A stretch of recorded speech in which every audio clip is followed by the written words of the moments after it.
उसी दिन बड़े हो जाएंगे जिस दिन अपने आंसू पोंछकर हम स्वयं खड़े हो जाएंगे।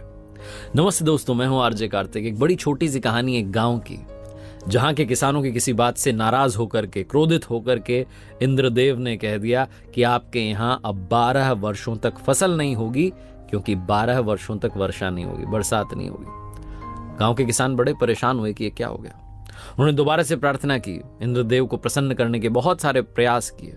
इंद्रदेव फिर से प्रकट हुए और बहुत प्रार्थनाएं कर रहे थे गांव के किसान। तो उन्होंने कहा कि चलो मैं आपको उपाय बताता हूं।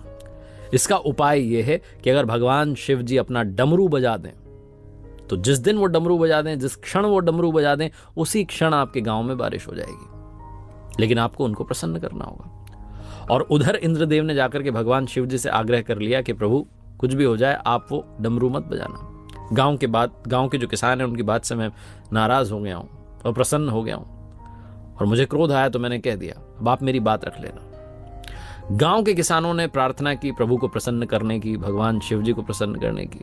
भगवान शिव जी ने दर्शन दिए तो गांव के किसानों ने वही बात रखी कि इंद्रदेव नाराज हो गए, क्रोधित हो गए, आप कुछ चमत्कार कीजिए, डमरू बजा दीजिए, बारिश हो जाएगी। भगवान शिव जी ने भी कह दिया कि अब तो डमरू 12 वर्षों के बाद ही बजेगा।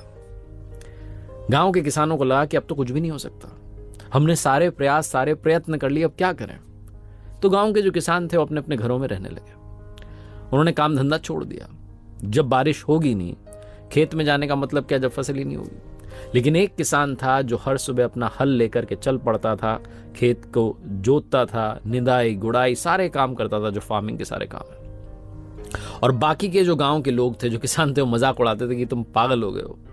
जब तुम्हें पता है कि 12 वर्षों तक फसल होगी ही नहीं, वर्षा होगी ही नहीं, तो किस बात को लेकर तुम रोजाना चल देते हो।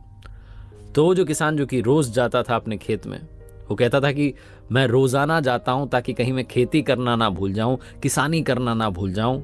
मुझे याद रहना चाहिए कि खेती कैसे होती है। बस इसीलिए ये जो प्रैक्टिस है, जो अभ्यास है, इसको निरंतर करता चलता हूं। मुझे पता है कि बारिश नहीं होगी, लेकिन मैं अपना काम तो करता रहूं। रोज यही होता था, रोज यही डिबेट, यही वाद विवाद होता था। एक दिन माता पार्वती जी ने ये जो तार्किक चर्चा थी, इसको सुन लिया और तुरंत वो महादेव जी के पास गई, भगवान शिव जी से कहा कि प्रभु, गांव के किसान आपस में बातचीत कर रहे हैं और एक किसान ऐसा है जो रोज जाता है अपने खेत में। वो कहता है कि कहीं मैं किसानी करना ना भूल जाऊं, खेती करना ना भूल जाऊं, इसलिए निरंतर प्रयास करता है। मुझे तो चिंता सता रही है कि कहीं ऐसा ना हो कि आप 12 वर्षों तक डमरू ना बजाएं, तो कहीं आप डमरू बजाना ना भूल जाएं। भगवान शिव जी को बात में दम लगा। उन्होंने तुरंत अपना डमरू उठाया, ये जांचने के लिए कि बज रहा है कि नहीं। और जैसे ही उन्होंने डमरू उठाया, डमरू बजा, उसी क्षण, उसी पल उस गांव में वर्षा हो गई। जो गांव के किसान थे, बाकी सारे वो मायूस हो गए, क्योंकि उन्होंने तो बीज बोए ही नहीं थे, फसल होनी कहां थी।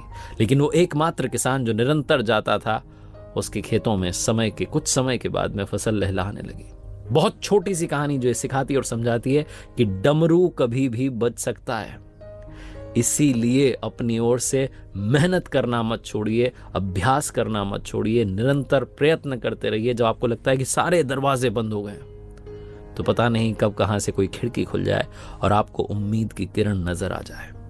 देखते रहिए मेरे साथ हर सोमवार सुबह 9:30 बजे एक नई कहानी, हर शुक्रवार सुबह 9:30 बजे लर्निंग से।